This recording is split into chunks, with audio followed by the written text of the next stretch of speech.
You're listening to Sarah Hagan Backstage, with interviews and insights from years inside the music industry. Join Sarah as she talks with masters of their crafts, finding out what makes them tick, both inside and outside of the music business. Welcome to Sarah Hagan Backstage. My guest today is Steve Smith, who is an absolute drumming legend. I'm going to talk to Steve today about getting his start in drumming, coming from a small town and becoming a superstar, his work with Journey, Vital Information, and so much more. And we'll talk with Steve about all the projects he has on the horizon, which are going to make 2022 an incredible year for Steve. So come along with me as I catch up with Steve Smith. Hey, Steve, welcome to the podcast. Thank you, Sarah. Nice to be here. Absolutely. And look at your setting. The ambiance is so nice. Yeah, it's backstage. We're backstage here. We are. We're up in the mountains here in Southern Oregon. We got a couple feet of snow on the ground, and it's nice. We're snowed in, can't get out at all, but we knew it was coming, so we got the supplies and we're all set. Perfect. Those snow days are nice when you're ready for it and you have a fire going and it's just like, let's stay in and be cozy. I love it. That's right. Yep. Did you have to shovel a path to your practice space? I did yesterday. I shoveled a little path, but then overnight, and now it's snowing. So anyway, I'm not going to shovel anymore. I'm just going to trudge through the snow and get out there this afternoon. Just put some boots on and, you'll get there. That's right. And I have a change of shoes in there so I can change it to my drumming shoes and get to it. I love it. That's so great. That's great. So tell us what you have been up to the past, through the quarantine, through the pandemic. I know that obviously things slowed down for all of us, but I know that lately you have had so much going on. Right. Lately. I don't. Yeah. Well, let's just, take it back to basically March 2020 when I was on tour with Vital Information and we were playing in Australia. And I did have gigs in Japan and China after that of course canceled. And then I came back to the Oregon home at that point. And what I ended up doing that kept me creative and busy was I started this series called From the Practice Room. Mm-hmm. And I ended up, starting with one camera and then to two cameras and then three cameras. And I'd be working on ideas, practicing different ideas that interested me. And it was a unique time because usually when I would have time to practice, I'd be preparing for some upcoming tour or recording session or something. And it was a rare occurrence that I had no gigs or sessions. So I just was practicing things that either I had thought of that I wanted to practice and never had time to, or pulled out some of my old drum books like the Wilcoxon book and started practicing things that I just hadn't done for years. And then I document that with my video recorders. And then I'd send those files to a friend of mine, Christian Gersat, who lives in the south of France. And he edits those together and makes, pretty nice very nice finished videos. And then I post those usually about once a week, called From the Practice Room. So you can see them on my Facebook page, which is Vital Information, facebook.com Vital Information, or my YouTube channel, which is on my vitalinformation.com website. So there are dozens and dozens, lots of different videos and sometimes I'm doing education about Indian rhythms or conical or snare drum technique. Like we did a series for Zildjian of snare drum technique videos, and I've posted all of those as well as Zildjian's posted those, and on and on. And I did a few remote band performances where I played drums, and then I'd send it to a keyboard player in New York, and he'd put his part on, and a bass player in LA. So it's been a interesting and very creative endeavor, and I am continuing to put those up, though at this point not exactly once a week. I'm mixing in with other things, other kind of content. Absolutely. Yeah, the So content's that's one, been yeah. great. It's been really, really great. I've been enjoying it, and I like that now that you're getting back out and playing a little bit too, you have that content coming in. Like I saw the video that Christian put together where you had an overhead cam, and Right. Was that at Birdland? At Birdland, yeah, I did a week at Birdland the third week of September, and that's a gig that I have been doing for about 7 years. It's already booked for next year. It's a week celebrating John Coltrane's birthday, which is September 23rd, and Mhm. we always have a little bit different lineup each year, and we play different music each year, but it's always related to music that John Coltrane played either as a sideman or a band leader. So that's a Mhm. fascinating project, and I record every gig that I do, pretty much every gig, and that's why there's like a lot of drum solos from my 4 years with Journey from 2016 to 2019. I recorded every gig, and when I got a drum solo that I really liked, Christian would edit it together and we'd put it up. So there's dozens and dozens of those online Mhm. too. But then I ended up buying this Zoom camera that I could mount on a overhead mic stand, and so that's one of the various um, perspectives that I like to post. But with that Birdland video, I just put it up on a mic stand and put it over the kit because it sounds good there. You can hear the whole band Mhm. and the drums, and it's a unique way to see the drum kit, and it's a very educational perspective because you can really see all the details of what I'm doing. For sure. Yes. Drummers love the overhead drum perspective for sure. Right. Every time I see something with overhead drum cam, it's such a great way to see what's going on. It's so many other instruments. It's a little easier because you're face on, guitar kind of thing, but like for Yeah. the drums it's just such a complex instrument, and having that angle is always really helpful. So, Yeah, because when you're at a show and you're in facing the drums, you don't see all that detail. yes, you don't see You're what's looking going at the on. bass drum and the toms and the cymbals, but you can't see everything that's going on. So yeah, I like that. I like the overhead and the bass drum. Mhm. Or Yes, the foot exactly. cam. The foot The foot cam. cam, That's yeah. another. The foot cam's another good one. We Yeah. always love the foot cam too. Yeah. Absolutely.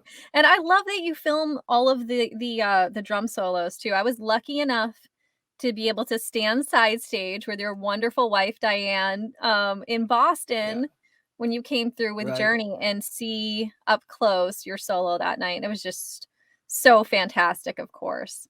Thank you. Well, that one is posted. I'd have to Yes. go back and try to and figure out which one it was, but it was that was in 2016, the Mhm. first year. Yeah. So Yes. yeah, Yeah, cool. It was great absolutely. that you were there. Yeah.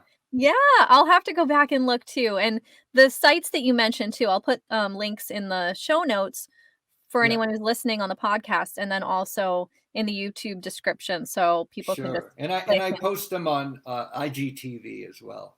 Yes. Yeah, your Yeah. Instagram Yeah. is great. It's so great. I Yeah. love everything Yeah. that you post. Every time you post, I'm like, "Ooh, there's something super cool." And it's so great that you went back and, like, revisited the drum books, and I know that you're doing something now, with the Gadaments, with Steve Gadd's Gadaments, Right. and I love that. It's so great to see another superstar drummer playing, another superstar drummer's materials, right? Well, when Rob Wallace from Hudson Music told me that Steve Gadd was uh, writing a book, he sent me a few examples ahead of time just so I could get an idea of what it was, and I really related to it. I could relate his use of flams and moving the rhythms around. I do some similar things, but he ended up coming up with some ideas that I had never thought of. So that, of course, made it extremely interesting for me. And so as soon as I got a copy of the book, I started working out of it and then put it up from the practice room. I have a couple of them that I put up, and next weekend I'm going to put up some more from page 8. Yay! And so what I did, there's now another thing that I've done on those practice room videos. We also live in upstate New York, and there's a drum museum in Oneonta, New York. And I like to go into the drum museum and play the various vintage kits all the way back to the 20s and the 30s, some really amazing kits, and they sound great. So I was there a few weeks ago and I recorded some Gadamans examples on a 1930s Leedy drum set. So that'll be coming out. So and it sounds great on that because the snare drum sounds a lot like a marching snare drum, and the bass drum is a big, huge, like 34-inch bass drum with calf heads. Sounds beautiful. So that's coming out pretty soon. I cannot wait to see that. That sounds great. And, speaking of marching snares and, Steve has that marching background, and you do as well, back in the day and in high school, right? Whitman Hanson. Well, not marching. Not marching? Marching. Well, I took a lot of drum lessons, and I took lessons where the teacher taught me all the rudiments, the 26 rudiments at the time. And I did do marching band. Marching but not band. Drum corps, the way we think of drum corps. No. Just marching band, high school marching band. Right? High school marching band at the football halftime shows and all of that at Whitman Hanson Regional High School, the same high school you went to. Yeah. I went to much earlier. So yes, exactly. So but that played a major role in my hand development. It's studying the snare drum rudiments and working on hand technique was a very important part of my development. And I would say that what I notice of younger students these days, or even for a couple generations, it's not common for people to take the time to work on their hands only, hands alone. And that has to do with, in a way, a lot of how drum set culture, let's say, has changed over the years. When I started, and Steve Gadd is like a generation older than me. He's about 10 years old. I'm 67 now. And so must be, somewhere in that area of 76, 77. When he started playing and when I started playing, we started with the snare drum. Yes. We didn't start with a drum set generally. So our generations spent a lot of years on developing hand technique. And the difference is, if you get a drum set when you first start out, you start out playing beats. Now there's an upside to that, but in a way the downside to that is that you're accustomed to having a right hand on a hi-hat or a cymbal and a left hand on a snare, and you pretty much play backbeats on a snare drum. Right. And a lot of times people don't take that time to invest to actually just play the snare drum with both hands and to develop that hand technique. And so I like that. It was important for me, and I see the importance of it. And I recommend that people do that, even if they get a drum set when they're a kid. And you have all this option to play the whole drum set, but do spend time developing your hand technique. It's well worth it, and it gives you a lot more technical options if you do it than if you don't do it. For sure. Yes. I had a very similar experience starting to play. It was just snare lessons I think I took snare lessons for 4 years before I even got a drum set. So that's good. Well, that's old school. Right. It is old school. Yes. But yeah. I do remember as a kid, I wanted that drum set so badly. And it was tough. Right. It was tough, but I did definitely recognize that what I was learning to read music and the fundamentals and dynamics and rudiments and all of that, it would serve me well later on. Yes. One thing Right. I think that was a little bit tough for me was making the transition from reading music. Like I could read music all day long, but then when I got into high school, I joined the jazz band. And so learning how to improvise and learning, they would just give me the trumpet part to follow along with the changes. And it was like, just play. And I would think, wait, Right. where's the music? Right. So I think that for me, like listening to a lot of jazz music, playing along to records, cassette tapes, and things at the time, that helped me a lot. But how was that for you? Because jazz is so it's Steve Smith and jazz music just go together. But like, how did you find that? Like learning the fundamentals and the hands and being so focused on that, jumping into improvising.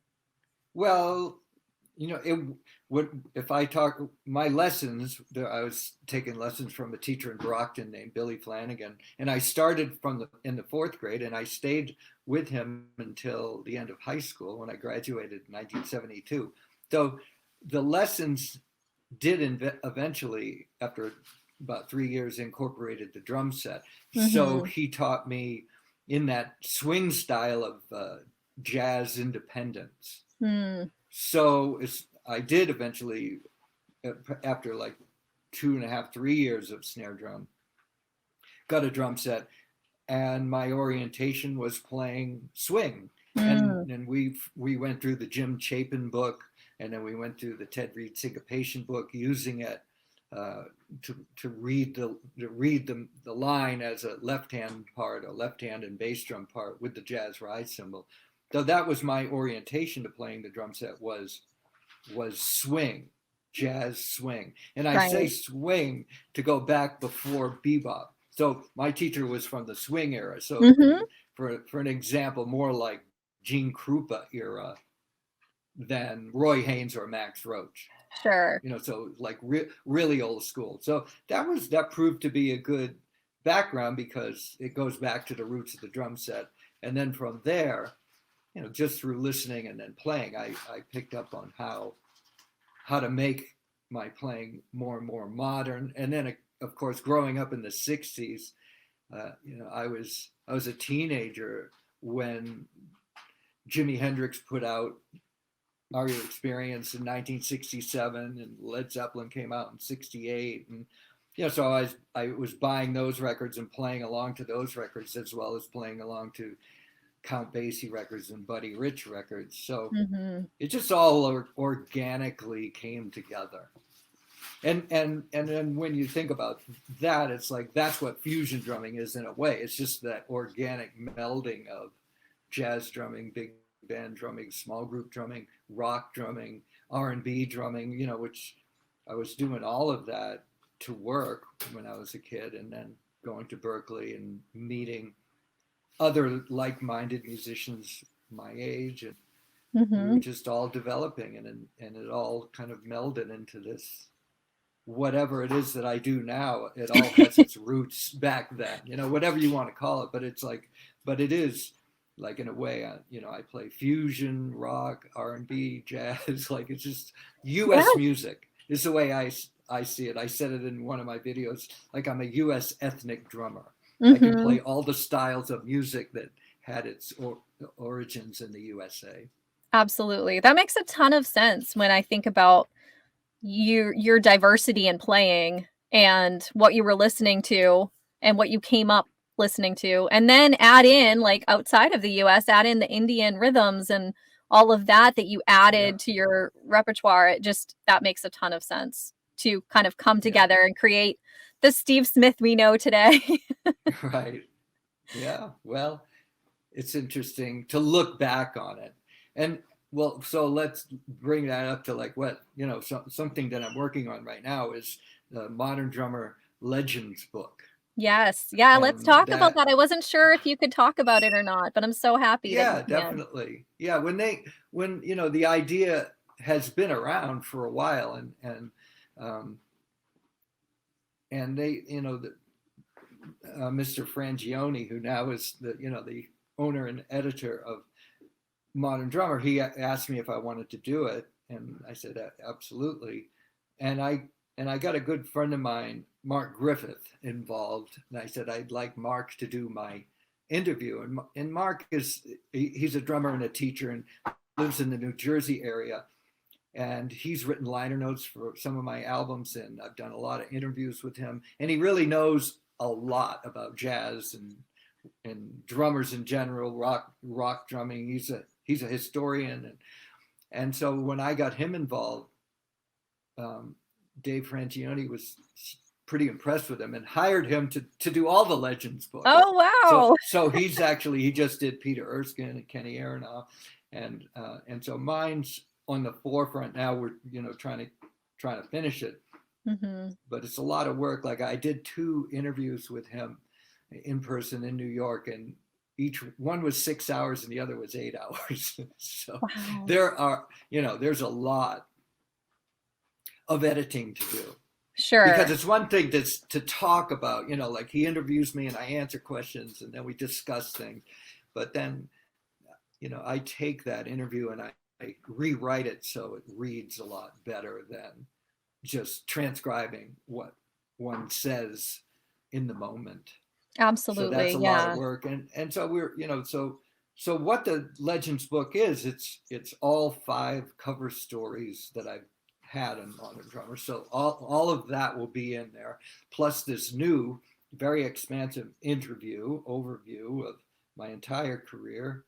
And then there's a section on every drum set that I've ever owned and played. So that was like really, you guys want to do that? Yeah, we really want.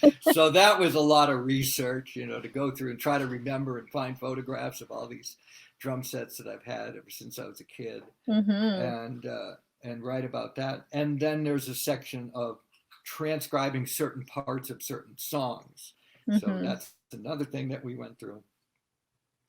And so, and then finding photographs and one other, and I have, so to connect that to another project that's coming out, I have a solo drum set album that I'm going to be releasing in 2022, but I'm also going to include it with if you buy the Modern Drummer Legends book, you can get that as a download, but it will also be released separately as a download on my website and on iTunes and all of that. So that's called The Fabric of Rhythm.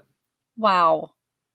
So like I said, you've been up to a lot. It's been a lot lately. And this is so exciting. When you told me about the Legends book, I was super excited because these books to me are like, you're creating your legacy, and you can look through that and see this history that you have. And you have such an amazing history through music and, through your life. And you joke about the drum set thing, but like, that's what drummers get excited about. They want to know, what did Steve play on this, and what was this, and what was his first kit like, and all of that. So right, it's great. Yes. I know it's a tons of work, but it's so fantastic. Well, yeah, thank you.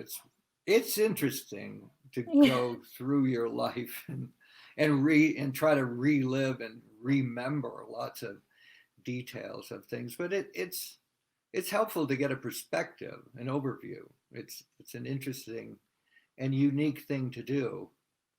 And there's other ways of doing it. Like, for instance, I talked to my mom last night, who lives on Cape Cod, and I had all these questions like about her upbringing. So that's another way for people to do that. It's just like dig into, hey, why did you end up going from this town, and why did your parents move? And she lived in Hanson when she was a kid. How did that happen? How did they move from Maine to Hanson? Anyway, it's just right. It's interesting to look at your life like that, and I find that talking to family is another way to do that.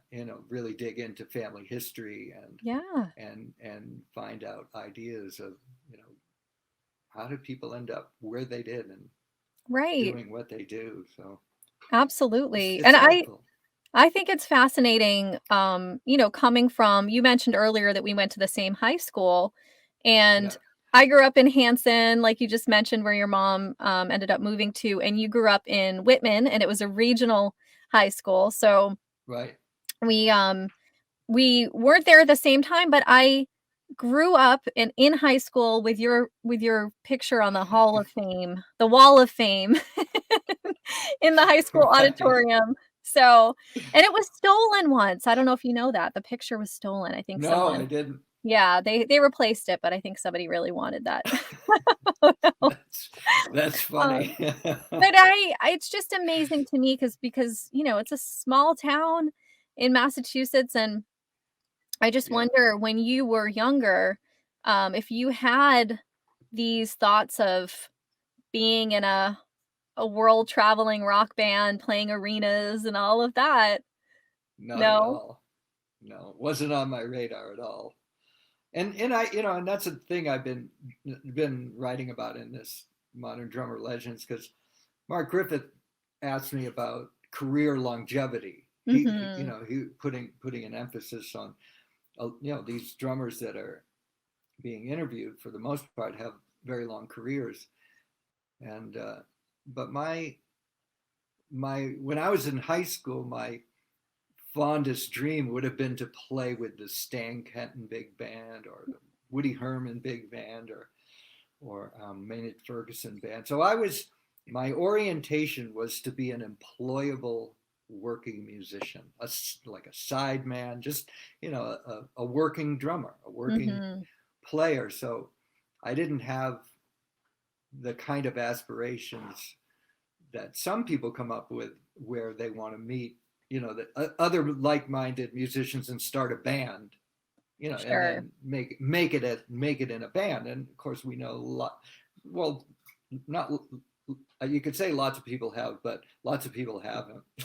But lots of people have tried, Right. and I guess so that wasn't my concept, because I wanted to be a jazz musician. Mainly, I was thinking as a sideman.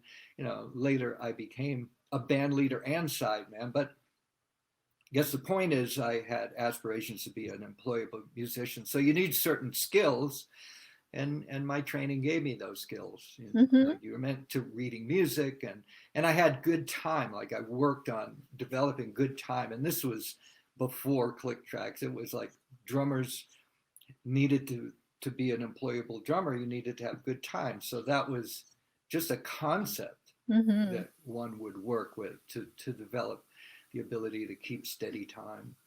And I was able to do that to a pretty good degree. So I was reliable. So so I became employable at a young age. But no, I never thought about being in a rock band. But when the opportunity came up, there was an interesting opportunity, and musically it was interesting for me. It wasn't like, oh, this is great, now I'll make it and just be Right. in this band forever. It was more like, it was the next step of an opportunity came my way. The guys in Journey heard me play, thought that I would help uplift the band, and it could address the music they were writing at that time, and it worked Mhm. out.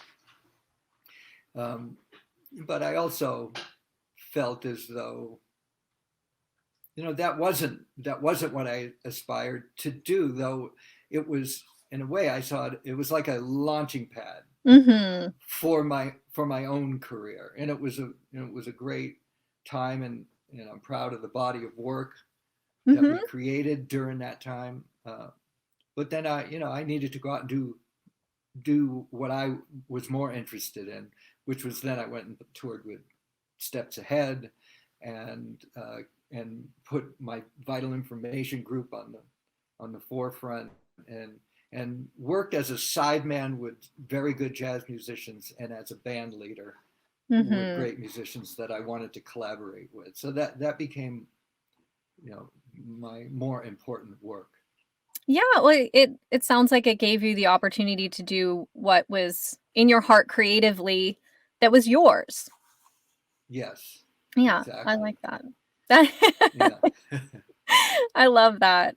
And I have to say, my first drum clinic, another thing that you do is the clinics and the solo performances. And my first drum clinic was seeing you at Center Street Drums in Brockton, which is Oh, where I also bought my first drum set. I actually remember that clinic. Do you? Yeah, That was yeah, Center Street Drums in Brockton, Massachusetts is that yeah. was the place to I had go. a white Sonar kit there. I had a You white did. kit. I Yes, don't know you if you, did. the white Sonar like, yeah. I know. I still have that drum set. It's a really nice Sonar Oh, like drum set. I love that. So That's so yeah, great. yeah. And that was I just What remember, what year was that? Do you remember oh what my year that was? goodness. It was Well, probably 1997, round there, 6 or 7, 96, 97. okay. All right. Um, and I was a teenager, so I would have been like 16, 17 years old, and I was working at a cafe, and John DeChristopher would come in all the time because it was near Zildjian. And he said one day, "Steve Smith is playing a drum clinic. You should go there and I'll introduce you to him." And I thought that was the nicest thing ever. So That's cool. they Very cool. yeah. So I first met you Center Street Drums, but it was an incredible clinic, of course, and just kind of like inspired me a ton to just keep going because I was that was the time in my life where I was in the jazz band and working through my own kind of, creative blocks. Right. And so seeing you perform and Well, speak that's was great. just great. Yes, All right. absolutely. Well, good memory. I have a good memory of that clinic as well because that was the closest probably I ever did to doing a clinic in Whitman. Right. but Brockton, that's my roots because that's where I was taking my drum lessons in Absolutely. That was the Brockton, place, Mass. like, that's where I took lessons as well. I took lessons in Yeah, Brockton and, throughout middle school, high school time frame, um, that was the place to go. Something about yeah. Brockton. But Well, I don't know. The connection there is my dad was the editor of the Brockton Enterprise. oh my The, goodness, I did not know that. yeah, the newspaper, the local newspaper, and how he found, and their address was 60 Main Street in Brockton, and right around the corner was the Billy Flanagan drum shop. So that's how he found my drum teacher because he was right on the same block as the Brockton Enterprise, I and so love that's where that. I would go to drum lessons there. Like I don't remember his address, but it was right around the corner from the Enterprise. So yeah, that's my connection to Brockton. Wow. That's that I mean, it's going so, into the history of that area. And I don't know. I know Center Street Drums, I think, well, I know they moved and then I think they're not there any longer. And so many of the drum Right. shops just aren't around. I Um, know. but we hold on to the ones that that are out there and Yep. that you can find all that cool stuff in like Center Street Drums, all Absolutely. the different kinds of Yep. things. So um but so we kind of covered like the early days of Steve and getting into Journey. When you kind of had the opportunity to start doing your own thing and putting together vital information, what I know you got the chance to really work with musicians that you, like you said, you world-class musicians all around. Um, were these people that you had met through the years or heard of? And how did that work for you to make those connections and kind of like Yeah. get those Yeah. guys into your own thing? Sure.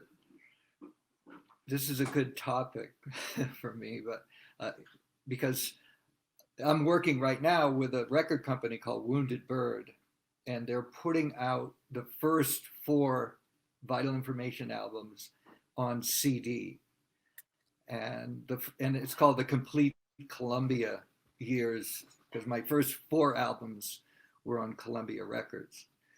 Very cool. But they've been out of print for many, many years. Mm-hmm. And so this will be, a CD release, not a download like you'd have to buy. And it's a box, like a little box set of I love it. 4 albums. And so that'll come out in 2022, where I'm remastering now from the original tapes, I actually went through my storage unit and I found 1/4-inch tape, master tapes of all 4 records, and sent them to my mastering engineer, Jim Brick, and he's remastering them, and they sound pretty incredible. So I'm really happy about that. So, but here's the background of that group is when I was a junior and senior in high school, I was recruited by the Bridgewater State College Big Band to play drums in the college big band, because the Bridgewater State College had a band director and a band, and I don't think they had a music major, but they had like a decent big band, but they needed some key players. And so they needed a drummer, so they recruited me as a high school student. They needed a bass player, and that was Tim Landers, and that's how I met Tim. He was going to Brockton High School, and they got him, and they needed a saxophone player, and David Wilczewski, great saxophone player from Stoughton, ended up in the Bridgewater State College band, and the 3 of us were all high school students, and we really connected. So we played in the big band, we played concerts around the South Shore and at that college. And then we stayed in very close touch throughout high school. Tim and I both went to Berkeley. David went to New England Conservatory, and we would play together often. And once I left to go on tour with Jean-Luc Ponty and different groups like Ronnie Montrose and then Journey, and Tim Landers ended up touring with Al Di Meola and Billy Cobham, and Dave Wilczewski worked with Freddie Hubbard. And so, but we would get together in Boston once a year for a reunion concert, just for fun, and we played at Jack's. And I think it burned, but it was a club in Cambridge. Yeah. And so we would get together and play. And so the early Vital Information music developed out of those experiences. And then we would hire Dean Brown to play guitar with us, or Mike Stern, or Barry Finnerty, or Daryl Sturm, or different guitar players that we were working with in other groups. And after I was in Journey for a couple of years, I was able to get a solo record deal on Columbia. And that became the first Vital Information record. So, I signed to Columbia in 1983 as a jazz artist. And the first album was recorded in Normandy Sound in Warren, Rhode Island, because it was kind of a local studio for us, like that we could relate to. And so it was Tim Landers and David Wilczewski, Mike Stern, and Dean Brown, and myself. So that was the first Vital Information group. And that was in January '83. Then I did a big tour that year with Journey, the Frontiers tour. And in September, when that tour was over, I did my first Vital Information tour of the US with that same group, except Mike Stern was still playing with Miles Davis then. So I got a guitar player named A. Falbers. He was from Holland that I had met when I ended up in 1977. I played on a Focus record. It was a Dutch rock band called Focus.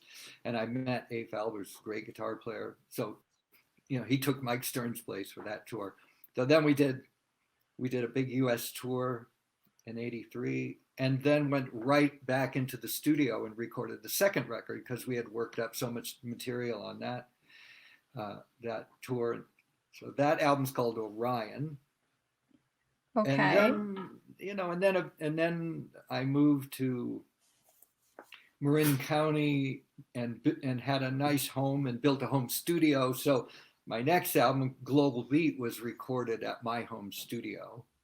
And the album after that, Fia Fiaga Celebration, was recorded there. So in a short time, I had made these 4 records for Columbia, and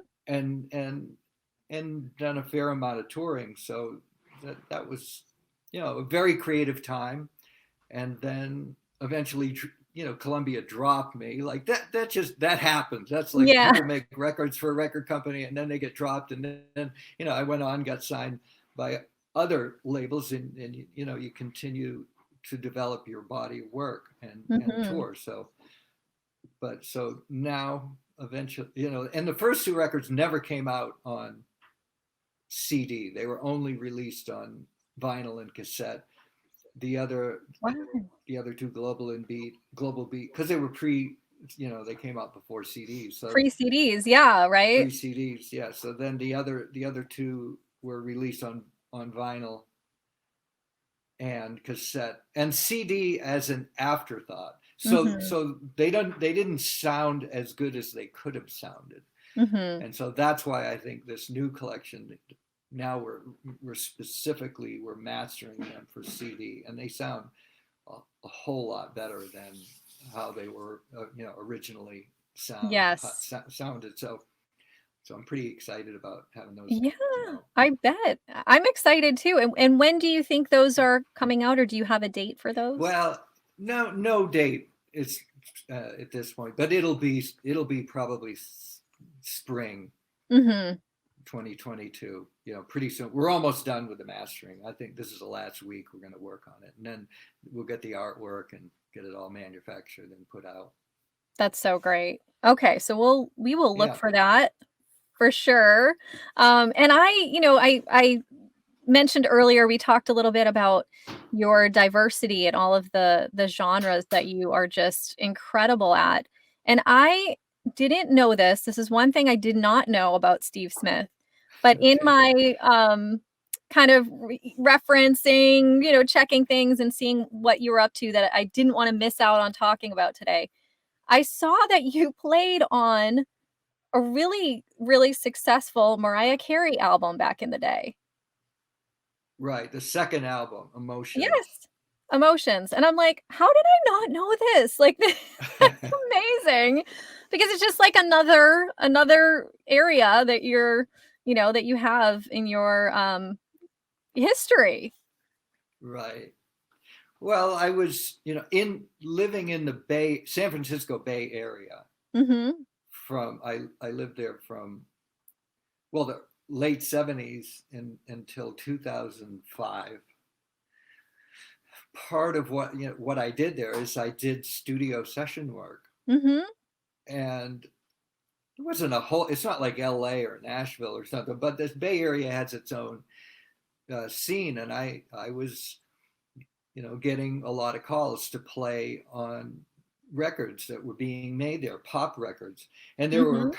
couple of producers that were doing a lot of work. And one of them, and both of these producers came from Narada Michael Walden's rhythm section.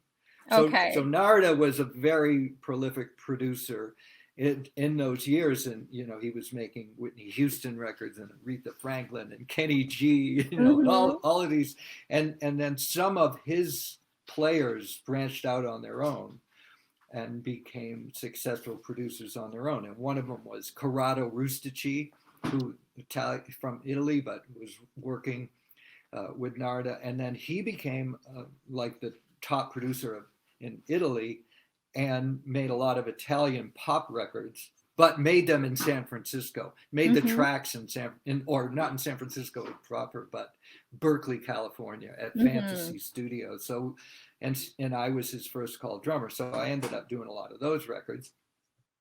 And then Walter Afanasieff, who was also working with Narada, he branched off and he became a very successful producer on his own.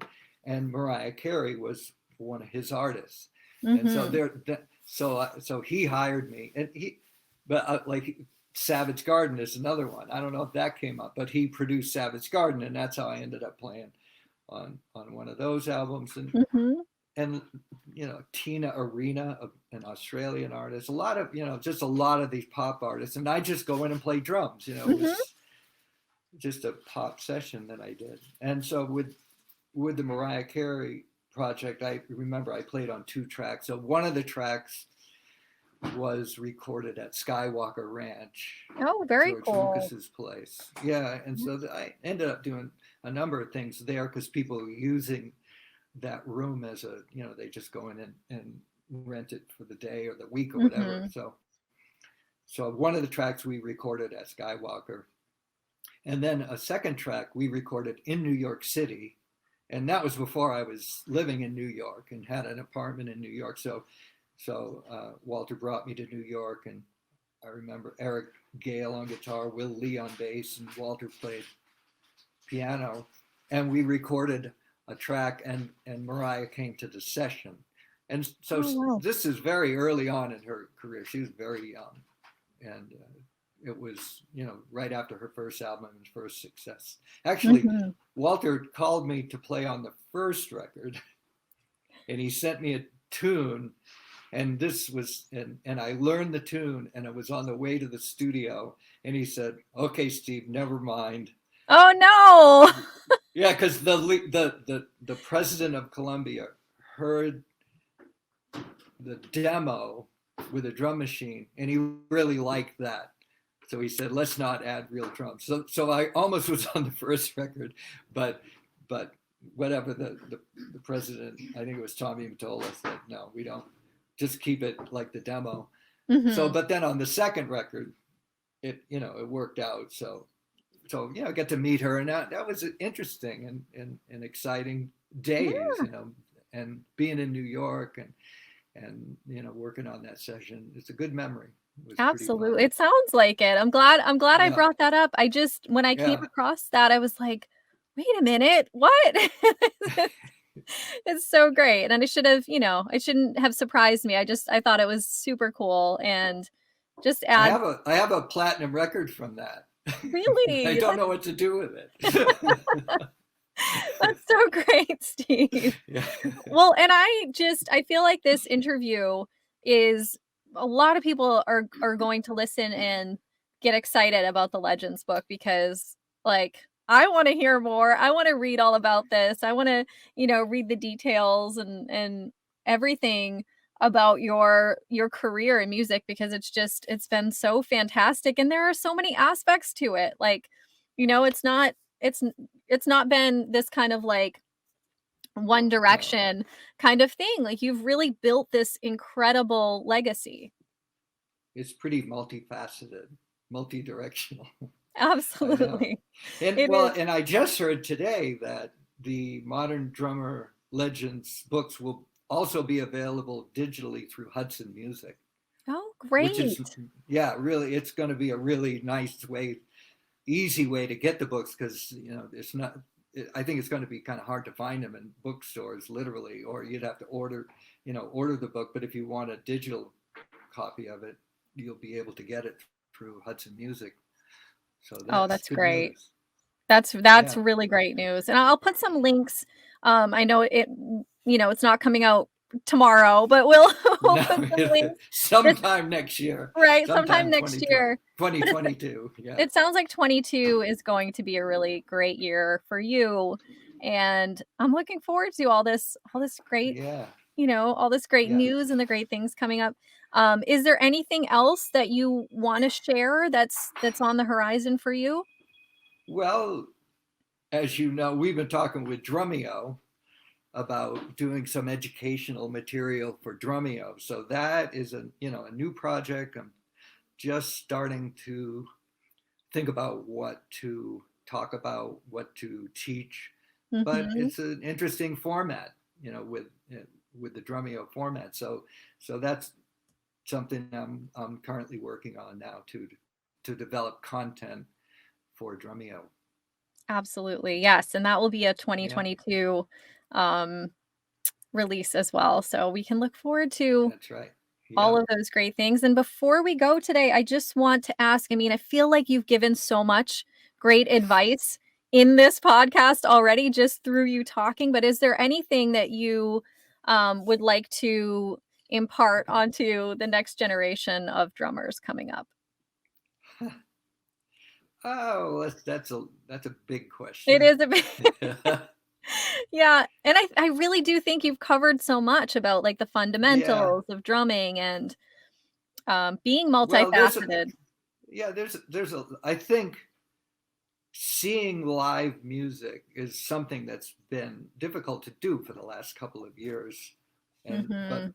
but when it is possible, that's really important to see live music in an intimate venue and hear good music and good drummers up close to really get a sense of what drums really sound like. And that's meaning like if you're watching on a video or a recording, you're hearing a drum sound. Mm-hmm. But when you're in a room, and I say an intimate room, maybe, 100 seats, 200 seats, maybe 300 seats, like somewhere where you can hear the drums acoustically in the room and hear the music coming off the stage acoustically, that's such a different experience than listening to recorded music. Mm-hmm. And for me coming up, that's where I got a lot of my education of, what I wanted to model myself after is this what I heard live, even more so than recordings, because I could hear how the drummer balanced themselves on the kit, how they played the bass drum relative to the level of the snare drum to the cymbal, and the tuning of the kit, and then how the drums blended with the other musicians that are on stage. Those are really key components to my education that Mm-hmm. you don't really get that from recorded music, because Yeah. somebody's mixing it. Somebody Yep. else is in charge of mixing that. So that and so it's not always entirely safe right at the moment to go into the clubs, but at a certain point it will be good to go back and getting and see some great musicians and go to some jazz clubs if you haven't gone to jazz clubs. They do exist, not in every part of the country, but they do exist in a lot of the major cities, and Mm-hmm. it's a great way to get educated. And that's it. Again, it's different than going to a big rock show. In a big rock show, you're not really hearing the musicians acoustically. You're Mm-hmm. hearing it through the PA. So, my best advice is hear music up close and intimate, and so you can really hear the sound of the cymbals and the sound of the drums coming off stage, played by a very good drummer. Mm. That's life changing. That's really life changing. So that'll be I love my it. parting message. I love it. That's fantastic advice, and I concur 100%. And I just will add, watching interactions between musicians in that kind of setting, I think is invaluable as well. And especially with the kind of music that you play, Steve, and the kind of music that you would see in that kind of setting. But it's a lot of it is cues from each other. And it's Yeah, so important to see that interaction and the way that musicians work together. Um, Drum clinics as well. I know they're, yeah, when it's safe and the clinics come back, opportunities to see drummers up close and really just experience that and get to ask questions. For me as a right. kid growing up playing and coming to see you play, it was incredibly inspiring, seeing clinics with my favorite drummers and getting a chance to really experience that, like you said, in an intimate setting where you're authentically hearing the sounds that are created. So important. Exactly. Yeah, exactly. Really, really key. And the audience influences the musicians on stage. It's not a Mhm. static thing with a band performing. It's like it's a once in a lifetime happening Yes. when you're in a drum clinic, or if you're in a club hearing a group play. And that's a unique situation, Mhm. and to witness it and take it home, then and it's part of your experience, your life experience. It's a pretty Absolutely. important thing to do. Absolutely agree. Thank you so much for that and for this time, because it's been Yes. incredible and I've loved getting a chance to catch up with you. Yes, Um, Sarah, always good to talk, and we'll be in touch, and I look forward to watching and hearing more of your backstage podcast. yes. Thank you, Steve, so much. We will chat soon, I'm sure. Sounds And good. I Okay, will, yeah, I'll look forward to all the great things you have coming up. 2022 is going to be a great year. it is. Thank you. Okay, All bye bye. right. Take care. Bye. Thank you for tuning in today. Join us each Tuesday for new episodes of Sarah Hagan Backstage.